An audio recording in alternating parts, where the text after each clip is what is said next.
जमींदार जब भी उस पर कर्ज वापस करने का दबाव बनाता, वह कुछ समय की मोहलत मांग लेता और ऐसे ही कई वर्ष बीत गए। एक दिन जमींदार की दृष्टि किसान की सुंदर पुत्री पर पड़ी, जो युवा हो चुकी थी। किसान की बेटी को देखकर जमींदार उस पर मोहित हो गया। वह किसान के पास गया और बोला, मैं तुम्हारा पूरा कर्ज माफ कर दूंगा अगर तुम अपनी बेटी का मेरे साथ विवाह कर दो। जमींदार के विवाह के प्रस्ताव से किसान और उसकी बेटी हैरान हो गए। जमींदार अधेड़ उम्र का कुरूप व्यक्ति था। किसान ने अपनी सुंदर बेटी का विवाह उससे करने से इनकार कर दिया। किसान की इनकार सुनकर जमींदार बौखला गया और तुरंत अपने कर्ज के पैसे मांगने लगा। इधर किसान के पास पैसे नहीं थे। उसने मोहलत मांगी, लेकिन जमींदार ने मना कर दिया और उसे जेल पहुंचाने की धमकी देने लगा। अंत में दोनों का मामला गांव पंचायत में पहुंचा। पूरा मामला सुनने के बाद पंच बोले, यह मामला कुछ ज्यादा ही उलझा हुआ है। किसान तो कई वर्षों से कर्ज चुका नहीं पा रहा है और उसकी परिस्थिति को देखते हुए ऐसा लगता है कर्ज चुका नहीं पाएगा। बेटी का विवाह वह जमींदार से करना नहीं चाहता। ऐसे में बहुत सोच विचार कर हम यह फैसला किसान की बेटी की किस्मत पर छोड़ते हैं। पंच आगे बोले, यहाँ जमीन पर काले और सफेद कंकड़ पड़े हुए हैं। जमींदार इन कंकड़ों में से 2 कंकड़ उठा के थैलों में रखेगा। किसान की बेटी को बिना देखे उन थैलों में से कंकड़ निकालना होगा।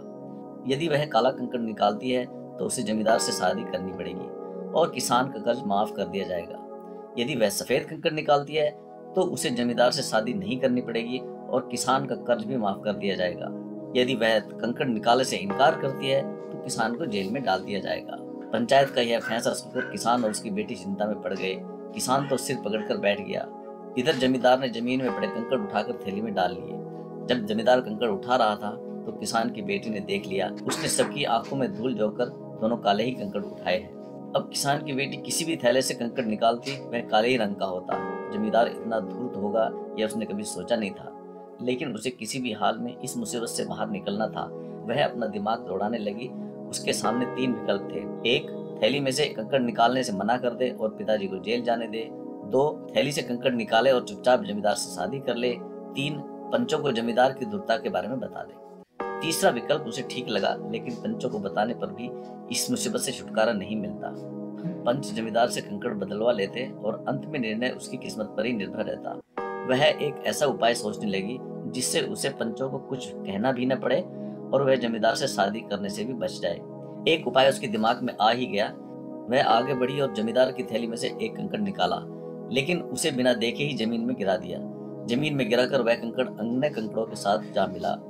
हाय, ये क्या हो गया? कंकड़ का रंग तो मैं देख ही नहीं पाई और वह मेरे हाथों से नीचे गिर गया। अब मैं क्या करूं? किसान की बेटी पंचों को देखकर जानबूझकर परेशान होने का नाटक करने लगी। यह सुनकर एक पंच बोला, कोई बात नहीं, तुमने जो कंकड़ निकाला था अब उसे पहचानना संभव नहीं है। ऐसा करो, जमींदार के दूसरे थैले में से कंकड़ निकाल लो। वह जिस रंग का हुआ उसके विपरीत कंकड़ का रंग ही तुमने पहले निकाला होगा।